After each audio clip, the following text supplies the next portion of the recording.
ठीक है, अलजेब्रा का फिर से एक बढ़िया क्वेश्चन है, ध्यान से देखना।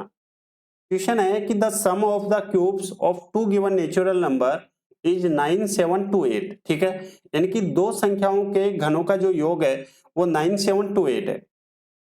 दो संख्याएं यानी कि एक्स क्यूब प्लस के वाई क्यूब बराबर जो है वो है 9, 7 to 8। अब यदि आपको 9, 7 to 8 क्यूब पता नहीं है तो फिर आप लोग कैसे कर पाएंगे? ठीक है, सो ये जो क्यूब होता है ये किसका होता है बेटा? ये जो क्यूब है ना ये है 32 का। किसका क्यूब है? यहां पर 32 का, यानी x प्लस वाई की वैल्यू आपके पास में कितनी आ गई है? 32 आ गई है। ठीक है, while the sum of the two given numbers is 32। ठीक है,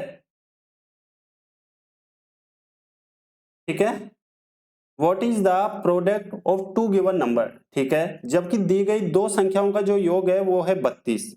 ठीक है, दी गई दो संख्याओं का योग 32 है, तो दी गई दोनों संख्याओं का गुणनफल क्या होगा ये आपसे पूछा गया है, बता दो।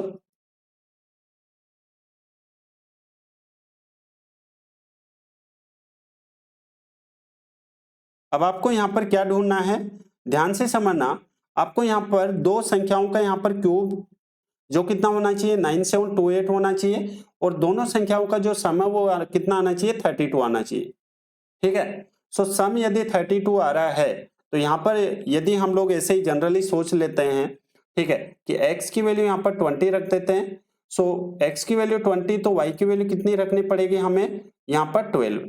ठीक है, 20 प्लस 12 32 है ना, और 20 को 12 से मल्टीप्लाई करेंगे सो कितना आएगा? 240।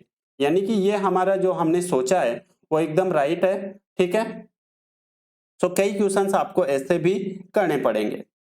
इसका बेसिक्स मैं आप लोगों को 26 दिन 26 मैराथन में करवाने वाला हूं। ठीक है,